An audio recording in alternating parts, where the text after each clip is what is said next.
bisa nggak berjualan jasa tapi kita nggak punya keahlian ataupun skill? Nah, jawabannya adalah bisa sekali. Gimana caranya? Nah, pertama kita harus tahu dulu pasar di mana kita akan menjual jasa tersebut. Jadi misalkan kita ingin menjual, misalkan ini jasa ya, kita ingin menjualnya misalkan di marketplace, misalkan seperti itu.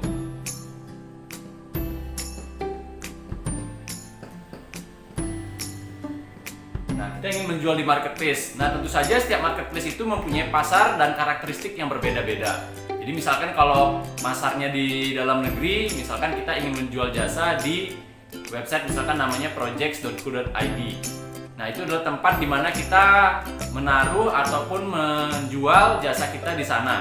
Jadi nanti akan ada orang yang melihat jasa kita di sana, dan tentu saja ketika mereka tertarik dengan apa yang kita tawarkan, maka mereka akan melakukan pemesanan. Nah, berbeda halnya kalau misalkan kita jualnya di pasar luar negeri. Misalkan salah satu tempatnya adalah di fiverr.com. Nah, di situ juga adalah tempat di mana kita bisa mendapatkan uang sebagai seorang penjual jasa. Jadi misalkan kita ingin menjual jasa desain grafis atau misalkan desain banner seperti itu. Nah, misalkan ini marketplace-nya di Fiverr ya. Nah, kita ingin menjual misalkan desain banner. Nah, desain banner. Nah, di situ kita harus riset dulu pasarnya, apa saja yang ditawarkan di sana oleh orang-orang yang sudah lebih dulu berpromosi desain banner. Lalu kita pelajari nih apa saja yang mereka tawarkan, apa kelebihan antara satu penjual dengan penjual lainnya, lalu berapa harganya. Nah, kita buat listnya itu masing-masing. Jadi misalkan penjual A, dia kelebihannya apa, harganya berapa. Lalu penjual B, dia kelebihannya apa, harganya berapa. Dan dari situ kita bisa melihat bahwa ternyata marketnya di sana itu untuk pasar desain banner adalah seperti ini gitu. Jadi kita bisa tahu apa saja yang mereka lakukan, lalu berapa mungkin orderan yang sudah mereka dapatkan dengan penawaran yang mereka buat seperti itu. Nah, dari situ kita bisa buat strateginya. Misalkan kita mempunyai kelebihan nih di bidang desain banner itu, kita bisa memberikan value lebih dibandingkan penjual-penjual yang sudah ada di sana. Nah, misalkan nih di sana misalkan penjual A misalkan kelebihannya misalkan A, terus harganya A seperti itu. Nah, terus yang penjual B misalkan kelebihannya misalkan B, terus harganya juga B, misalkan seperti itu ya, sesuai. Nah, sementara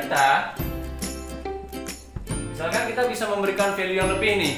Misalkan desainnya lebih bagus, atau mungkin dengan harga yang sama kita bisa memberikan lebih. Misalkan dalam segi kuantitasnya, misalkan kita bisa membuat 2 desain banner dengan harga yang sama dari kompetitor seperti itu. Jadi kita misalkan buat nih, misalkan nih kita sama ya dengan A dan B. Misalkan kita buat desain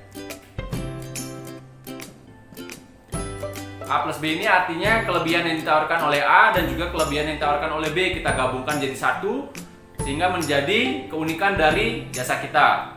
Nah, jadi misalkan ini kita sudah buat A plus B dan harganya, misalkan ini A harganya $10 gitu ya, B misalkan harganya $15 seperti itu. Nah, maka kita buat misalkan ini dengan benefit yang lebih, atau mungkin benefitnya sama tapi harganya misalkan lebih murah. Misalkan kita harganya $5 seperti itu. Nah, dari situ kita akan bisa memenangkan persaingan karena harga kita lebih murah tapi dengan kualitas dan spek yang sama dibandingkan kompetitor seperti itu. Nah, jadi itu dulu strateginya untuk bisa memenangkan persaingan di pasar itu.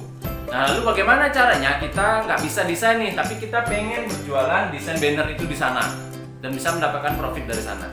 Nah, caranya kita tentu cari orang yang dimana orang tersebut rela dibayar dengan harga kurang dari $5. Nah, misalkan ini kita cari orang.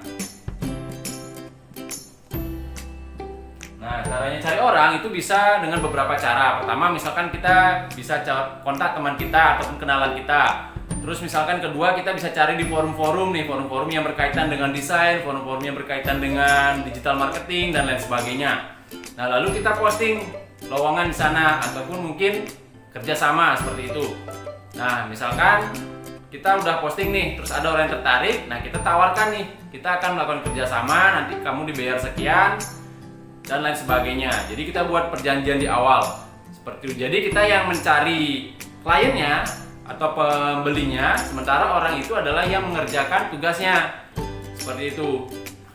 Jadi begitu caranya cari orang. Cara lainnya adalah kita bisa searching di Google ya, misalkan jasa pembuatan banner misalkan seperti itu. Nah kita cari nih yang harganya di bawah $5. Nah dari situ kita bisa kontak nih penjualnya, terus kita tanyakan speknya sesuai nggak nanti dengan spek yang kita akan tawarkan di sana seperti itu. Jadi pastikan juga speknya sesuai dengan yang ingin kita jual ya. Itu kalau misalkan beda, nanti kita akan susah mendapatkan pembelinya. Makanya speknya juga harus sesuai dengan apa yang kita inginkan seperti itu. Nah jadi setelah kita udah tahu nih speknya seperti apa, terus harga yang kita mau tawarkan juga sekian, lalu kita cari orangnya. Nah cari orangnya seperti yang tadi saya jelaskan, itu ada beberapa cara. Nah kita bisa manfaatkan satu-satu sampai kita ketemu orang yang pas seperti itu. Nah jadi kita nggak perlu punya keahlian atau skill dalam bidang itu, dalam bidang desain banner itu seperti itu. Tapi kita bisa cari orang yang mempunyai keahlian ataupun skill di bidang itu. Lalu kita bisa kerjasama dan kita bisa jualkan skill orang tersebut sehingga bisa mendapatkan profit dari sana. Ya tentu saja profit tersebut nanti akan dibagi dua ya, yang sama-sama untung, di mana si orang yang mengerjakan desain itu juga senang karena dia bisa mendapatkan klien, mendapatkan pesanan dan juga mendapatkan uang. Sementara kita juga sebagai yang mendapatkan klien, yang menjualkan, itu juga kita bisa mendapatkan untung dari sana. Jadi semuanya win, sama-sama happy dan sangat semuanya bermanfaat seperti itu.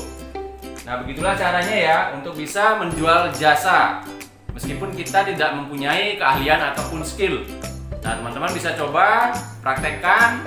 Ini kita hanya perlu modal laptop dan internet saja seperti itu. Jadi kita juga nggak harus keluar uang di depan ya. Jadi kalau misalnya kita jual produk itu kan kita harus misalkan cari produknya, harus bikin produknya dulu. Nah ini kalau misalkan jasa itu kan kita hanya perlu skill aja ya. Jadi skillnya nggak perlu kita sendiri, kita bisa manfaatkan skill-skill orang yang sudah berkompeten di bidangnya masing-masing. Atau mungkin orang-orang sekitar kita yang mungkin juga punya skill namun mereka tidak tahu nih cara jualnya. Nah kalau misalkan kita punya kemampuan menjualnya, dan kita bisa ajak kerja sama orang tersebut dan kita bisa sama-sama mendapatkan keuntungan dari sana. Nah begitu caranya. Semoga video ini bermanfaat. Silahkan dipraktekkan. Sampai jumpa di video-video berikutnya.